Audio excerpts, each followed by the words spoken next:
بانی P T I کے بارے میں سپریم کورٹ کا اہم فیصلہ، سابق وزیر اعظم کو 2 دن کے اندر اسلام آباد کے شفا اسپتال منتقل کرنے کا حکم، علاج معالجے کے لیے میڈیکل بورڈ تشکیل دیا جائے۔ جسٹس شاہد وحید کی سربراہی میں 3 رکنی بینچ کا تحریری حکم نامہ جاری، کہا بانی کی بہن ڈاکٹر عظمیٰ خان اور ذاتی ڈاکٹر کو ان تک رسائی دی جائے، ہفتے میں 1 مرتبہ فیملی سے ملاقات اور بچوں سے ٹیلی فون پر بات کرانے کا بھی حکم، میڈیکل رپورٹس مکمل خفیہ رکھنے اور اسپتال کے باہر سیاسی سرگرمی نہ کرنے کی ہدایت، بانی پی ٹی آئی کا مکمل میڈیکل ریکارڈ طلب، بانی پی ٹی آئی کی صحت کے متعلق کیس کی مزید سماعت 16 ستمبر تک ملتوی۔ حکومت کی بانی پی ٹی آئی کو اسپتال منتقل کرنے کی مخالفت ایڈیشنل اٹارنی جنرل اور ایڈوکیٹ جنرل اسلام آباد سپریم کورٹ میں پیش ہوئے۔ ایڈیشنل اٹارنی جنرل عامر رحمان نے کورٹ آرڈر کی مخالفت کی، کہا حکومت کو کوئی نوٹس جاری نہیں کیا گیا، بانی پی ٹی آئی کو فوری طور پر اسپتال منتقل نہیں کیا جا سکتا۔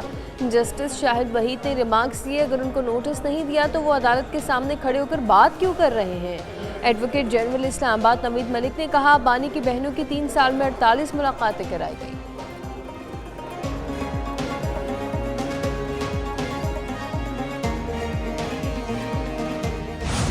تحریک انصاف نے بانی کی صحت پر سیاست نہ کرنے کی یقین دہانی کرا دی۔ جسٹس شاہد وحید نے پوچھا اس بات کی کیا گارنٹی ہے کہ اسپتال سے باہر آ کر میڈیا ٹاک نہیں ہوگی؟ وکیل عزیر بھنڈاری نے کہا کہ وہ عظمیٰ خان کی ہدایت پر گارنٹی دے رہے ہیں، کوئی میڈیا ٹاک نہیں کرے گا۔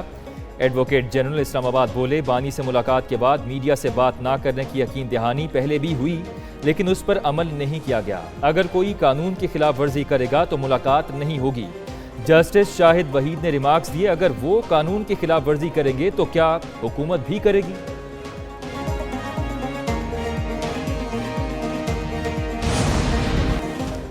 بانی پی ٹی آئی کے اسپتال منتقلی کا معاملہ، ذرائع کے مطابق اسلام آباد میں سیکیورٹی اقدامات کے حوالے سے اعلیٰ سطح کا اجلاس ہوا۔ اجلاس میں متعلقہ اداروں کے اعلیٰ حکام شریک، سپریم کورٹ سے تحریری احکامات ملنے پر سیکیورٹی انتظامات پر عمل درآمد ہوگا۔ ضلعی انتظامیہ سب جیل کا نوٹیفیکیشن جاری کرے گی۔ دوسری جانب جیل ذرائع کے مطابق بانی پی ٹی آئی کو اسپتال منتقلی کے بارے میں آگاہ کر دیا گیا۔ بانی پی ٹی آئی کے اسپتال منتقلی کے حوالے سے تیاری مکمل، عدالتی احکامات موصول ہونے کے بعد بانی کی اسپتال منتقلی کا فیصلہ ہوگا۔ نجی اسپتال میں علاج معالجے کے اخراجات بانی کی فیملی برداشت کرے گی۔ اسپتال میں طبی معائنے کے بعد میڈیکل رپورٹ عدالت میں پیش کی جائے گی۔ اسپتال کی سیکیورٹی انتظامات اسلام آباد پولیس کے حوالے کیے جائیں گے۔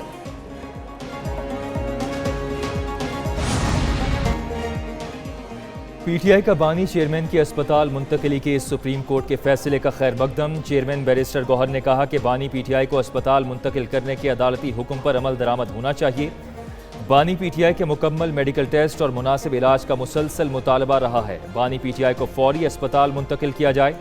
سپریم کورٹ کے حکم پر مکمل عمل کریں گے، کارکن بھی اسپتال کے باہر کسی قسم کا اجتماع نہ کریں۔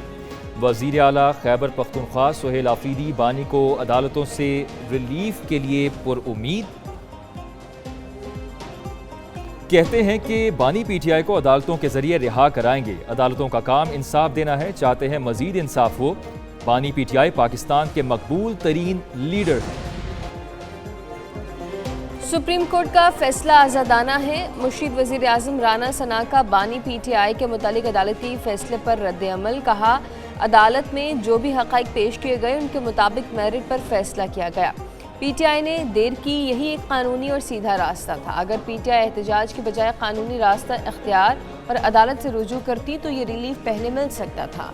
P T I supreme court کے فیصلے کا خیر مقدم کر رہی ہے، پی ٹی آئی عدالت کی تعریف کر رہی ہے۔ طارق فضل چودھری نے کہا بانی پی ٹی آئی کے متعلق فیصلے پر مینوئن عمل کیا جائے گا۔ بانی پی ٹی آئی کو یقین آ گیا عدالتیں کام میرٹ پر کر رہی ہیں، سیاسی لیڈرشپ کو رہائی عدالتوں سے ہی ملتی ہے۔ لیگی سینیٹر ناصر بٹ بانی پی ٹی آئی کے اسپتال منتقلی کے فیصلے سے ناخوش، فیصلے کو نواز شریف کی حکومت کے خلاف نئی سازش قرار دے دیا، کہا جہاں بانی پی ٹی آئی کی صحت کے لیے دعا گو، صحت کی سہولیات ملنا سب کا حق ہے، سیاسی مخالفت اپنی جگہ لیکن کسی کے لیے برا نہیں سوچا۔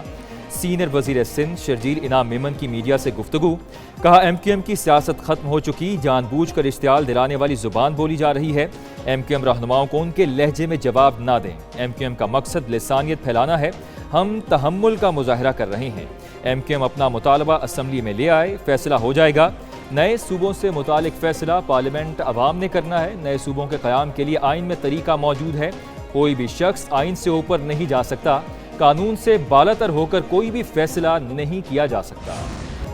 معرکہ حق کو 1 سال سے زائد گزرنے کے باوجود بھارت زمینی حقائق تسلیم کرنے سے انکاری ہے۔ ڈاکیومنٹری میں موجود بنیادی تضادات خود بھارتی بیانیے کی کمزوری کو بے نقاب کرتے ہیں۔ آئی ایس پی آر کے مطابق نام نہاد آپریشن سندور پر بنائی گئی بھارتی ڈاکیومنٹری حقائق کے بجائے ڈرامائی تشکیل، جذباتی بیانی اور بالی ووڈ طرز کی منظر کشی پر مبنی ہے۔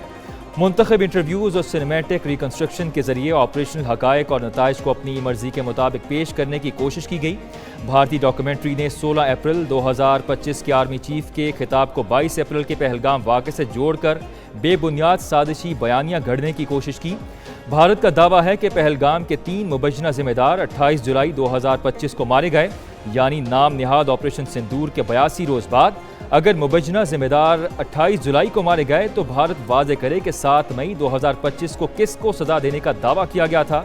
نام نہاد 100% مشن کامیابی کا بھارتی دعویٰ بھی آپریشنل ریکارڈ سے پاکستان میں ہونے والی دہشت گردی میں بیرونی ہاتھ ملوث ہیں۔ بیرونی ہاتھ دہشت گردی کے ساتھ ذہن سازی بھی کر رہے ہیں۔ ریاست مخالف بیانیے سے لوگوں کی ذہن سازی کی جا رہی ہے۔ پاکستان دہشت گردی کے خلاف متحرک اور بھارت دہشت گردی میں ملوث ہے۔ کینیڈا سمیت مختلف ملکوں میں دہشت گردی اور قتل و غارت میں بھارت ملوث ہے۔ وفاقی وزیر اطلاعات عطا طارق کا ورکشاپ میں خطاب، کہتے ہیں پی ٹی آئی کے دور حکومت نے دہشت گردوں کو واپس لا کر بسایا گیا۔ دہشت گرد اب کسی ہارڈ ٹارگٹ کے پیچھے نہیں جاتے، وہ سافٹ ٹارگٹ تلاش کرتے ہیں۔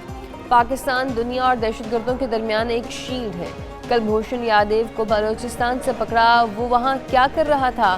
کلبھوشن یادیو بلوچستان میں دہشت گردی کے واقعات میں ملوث پایا گیا۔ جس ریاست نے مدد کی، مہرنگ بلوچ اسی کے خلاف کھڑی ہو گئی۔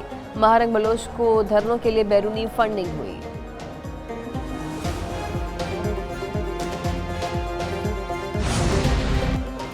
بھارتی وزیر داخلہ کے پاکستان مخالف بے بنیاد الزامات مسترد۔ ترجمان دفتر خارجہ کے مطابق یہ پروپیگنڈا پاکستان کے خلاف بھارت کی بدنیتی پر مبنی مہم کا ایک اور مظہر ہے۔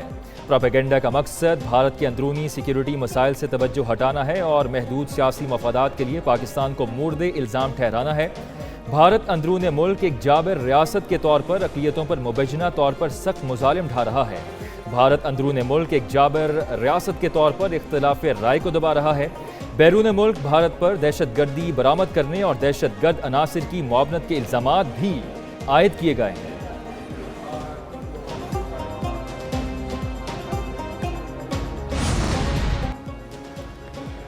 ایران کے ساتھ بات چیت جاری رکھنا ضروری ہے، سفارتکاری سے فائدہ اٹھائیں۔ ترک صدر رجب طیب اردوان اور موجودہ امریکی صدر ڈونلڈ ٹرمپ کے درمیان ٹیلی فونک رابطہ۔ دونوں رہنماؤں کا 2 طرفہ تعلقات، خطے میں بڑھتی ہوئی کشیدگی اور پاکستان سعودی عرب دفاعی معاہدے پر تبادلہ خیال۔ طیب اردوان نے ایران اور امریکہ کے درمیان کشیدگی کم کرنے کے لیے مذاکرات جاری رکھنے پر زور دیا اور کہا کہ ترکی اس سلسلے میں اپنا کردار ادا کرنے کے لیے تیار ہے۔